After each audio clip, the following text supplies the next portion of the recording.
ঠিকাদাৰেৰ দলাল লাজ বন্ধ কৰিব লাগে গাদীৰ লাইন মইৰাবাৰীৰ লেংৰিপৰিত লাহৰীঘাট বিদ্যুৎ উপসংমণ্ডলৰ বিৰুদ্ধে সাব্যস্ত কৰে অট্টাল প্ৰতিবাদ। আজি মইৰাবাৰীৰ লেংৰিবৰী গাঁৱৰ 4 নং ৱাৰ্ডত পুৰুষ মহিলা সকলোৱে মিলি লাহৰীঘাট বিদ্যুৎ উপসংমণ্ডলৰ বিৰুদ্ধে সাব্যস্ত কৰে অট্টাল প্ৰতিবাদ। ঠিকাদাৰ নেকিবুদ্দিনৰ দালাল ৰাজ বন্ধ কৰক, লাইনমেন আব্দুল কাদিৰৰ দালাল ৰাজ বন্ধ কৰক।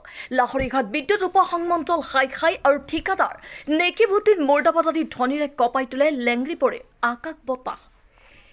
কিছুদিন পূৰ্বে লেংৰিবৰী গাঁৱৰ 4 নং ৱাৰ্ডত 56ৰ এটা ট্ৰান্সফৰ্মাৰ বহুৱাবৰ বাবে বিদ্যুৎ খুঁটি পেলোৱা হৈছিল যদিও আজিলৈকে ট্ৰান্সফৰ্মাৰটো বহুওৱা নাই ঠিকাদাৰ নেকিবুদ্দিনে। ৰাইজৰ অভিযোগ অনুসৰি উক্ত বিষয়টোৰ ওপৰত ৰাইজে বাৰে বাৰে অনুৰোধ কৰিছিল ঠিকাদাৰ নেকিবুদ্দিনক, কিন্তু ঠিকাদাৰজনে উক্ত বিষয়টোৰ ওপৰত কোনো গুৰুত্ব প্ৰদান কৰা নাছিল। ৰাইজৰ সুবিধাৰ্থে ঠিকাদাৰজনে ট্ৰান্সফৰ্মাৰটো বহুৱাবৰ বাবে হেনো ঠিকাদাৰ নেকিবুদ্দিনক দিব লাগে 40,000 টকা। আৰু অৱশেষত ৰাইজে 20,000 টকা দিব বুলি মান্তি হয় যদিও ঠিকাদাৰজনে আৰচব আলিৰ পৰা 30,000 টকা লৈ আৰচব আলিৰ ঘৰৰ চোতালত ট্ৰান্সফৰ্মাৰটো বহুৱাবৰ বাবে যুঁজা চলাই যদিও ৰাইজে বাধা প্ৰদান কৰে। এতিয়া প্ৰশ্ন হয়, ঠিকাদাৰ নেকিবুদ্দিনে কাক মেনেজ কৰি চলাই গৈছে এনে দুৰ্নীতি, যাৰ কাৰণে সাধাৰণ ৰাইজকো কেৰেপ নকৰে ঠিকাদাৰ নেকিবুদ্দিনে। উক্ত বিষয়টোক লাহৰীঘাট বিদ্যুৎ উপসংমণ্ডলে কিদৰে বিচাৰ কৰিব সেয়াহে হ'ব লক্ষণীয়।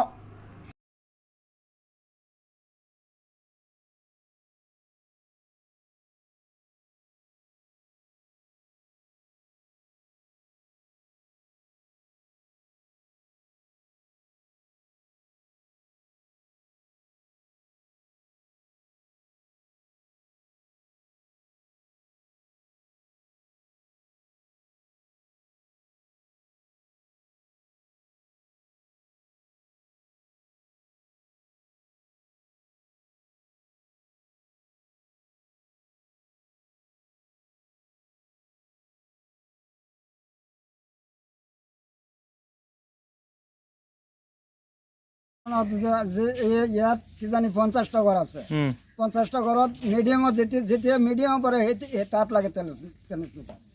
আমাক স্বাৰ্থ বুলি নহয়, যিখিনি মাপত পৰে সেইখিনিও ট্ৰেন্সমিটাৰ আছে এটা, আৰু এই কি পূবফালেও এটা আছে, মাজত দিব লাগে। আমাৰ ৰাইজৰ মাজত দিলে ৰাইজৰ সুবিধা হ'ব। মধ্যস্থলত বিচাৰি আছে, এতিয়া ক'ত দি আছে? এতিয়া এক চাইডত দি আছে, এই আচৰিত ঘৰত। সেইটো কি ৰাইজৰ স্বাৰ্থ নহ'ব? না সেইটো ৰাইজৰ নহয়, সেইটো লগতে ট্ৰেন্সমিটাৰ তাত দিলে কি ব্যক্তিগত স্বাৰ্থ হৈ যাব? ব্যক্তিগত স্বাৰ্থ হৈ যাব। মিডিলত দিলে ইফালেও যিমান দূৰত আছে ইফালেও যিমান দূৰত আছে, মাজত আমাৰ দিলে গোটেই ৰাইজৰ সুবিধা হয়। ইয়াত কি খুঁটি পেলাইছিলে নেকি? খুঁটি পেলাইছে, মধ্যস্থলত খুঁটি পেলাইছিলে, খুঁটি পেলাইছে। এতিয়া কাৰোবাৰ ঘৰত দি আছে। আচৰিত ঘৰত এতিয়া আপোনালোকে বিচাৰি আছে কি মধ্যস্থল দিব লাগে। এতিয়া আপুনি কি আহ্বান কৰিব বিচাৰে? আমি সেইটো বিচাৰো যে আমাৰ মধ্যস্থল দিব লাগে, আমাৰ গোটেই ৰাইজৰ সুবিধা হ'ব মধ্যস্থল দিলে। মইৰাবাৰীৰ পৰা